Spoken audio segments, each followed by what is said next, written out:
Yunus and others. Yunus 1 number, Asif Nazrul 2 number, Rezwana Hasan, Shafiqul Alam dustbin Shafiq, general Jahangir Alam Chowdhury, Mustafa Sarwar Farooki, Nahid Islam,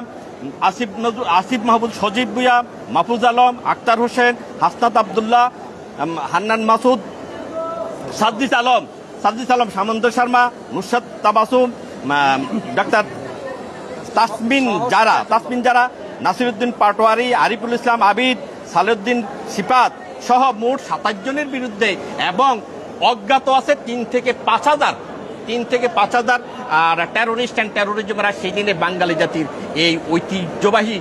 32কে demolition করে দিয়েছে, ধ্বংস করে দিয়েছে, ইভেকশন করে দিয়েছে। সেটার জন্যই বাদী আজকে ন্যায় বিচারের সাথে বাংলাদেশের প্যানেল কোর্টে এবং বিস্ফোরক দ্রব্য যেহেতু বিস্ফোরক ব্যবহার করছে সেখানে বিস্ফোরক আইনে এবং সন্ত্রাস বিরোধী আইনে এই মামলাটি বিজ্ঞ আদালতে আনয়ন করা হয়েছে। সেই বাদী উপস্থিত হয়ে বিজ্ঞ আদালত সন্তুষ্ট হয়ে বাদীর কগনিজেন্স নিয়েই 200 ধারা কগনিজেন্স নেওয়ার পরে আদালত আদেশ দেবেন মর্মে পরবর্তীতে নথি পর্যালোচনা আদেশ দেবেন বলবে আমাদেরকে অবগত করেছেন।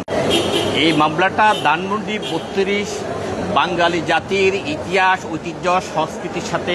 যেখানে স্বাধীনতা সার্বভৌমত্বের সূতিকাকর, এইটা সেই ধানমন্ডি ঐতিহাসিক 32 যেই 32-এর মধ্য দিয়ে আমার পতাকা, আমার মানচিত্র, আমার দেশ, আমার স্বাধীনতা, আমার সার্বভৌমত্ব, সেই 32কে গত 5 ফেব্রুয়ারি 2025 টেরোরিস্ট অ্যান্ড টেরোরিজমের গডফাদার ইনুসের নেতৃত্বে, ইনুসের প্রণোদনায়, ইনুসের উস্কানিতে, ইনুসের সহায়তায়, আসিফ নজরুল সহকারে টেরোরিস্টের একটা বিশাল টিম ডিক্লারেশন দিয়ে, ঘোষণা দিয়ে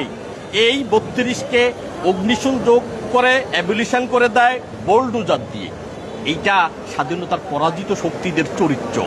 স্বাধীনতার 75 বছর পরে, 55 বছর পরে এটা করতে তারা সক্ষম হয়েছে। এই কারণে বাদিনী বিজ্ঞ আদালতে আজকে ন্যায় বিচারের সাথে এই ধানমন্ডি 32 বাঙালি জাতির ঐতিহ্য, বাঙালি জাতির সংস্কৃতি, এটাকে প্রোটেকশন দেওয়ার জন্য আমাদের সর্বোচ্চ আইন, আমাদের এই কনস্টিটিউশনের আর্টিকেল 24 এবং আর্টিকেল 42 এখানে বলা আছে রাষ্ট্র কর্তৃক এটাকে প্রোটেকশন দিবে। এই প্রোটেকশনটা রাষ্ট্র সেই দিন ইনুস অ্যান্ড আদার্স, ইনুস ভঙ্গেরা, আসিফ নজরুলরা না দেওয়ারে কেন্দ্র করে এই বাংলাদেশের একজন সিটিজেন হিসাবে, নাগরিক হিসাবে এই উনি আদালতের কাছে ন্যায় বিচারের সাথে ধানমন্ডি 32-এর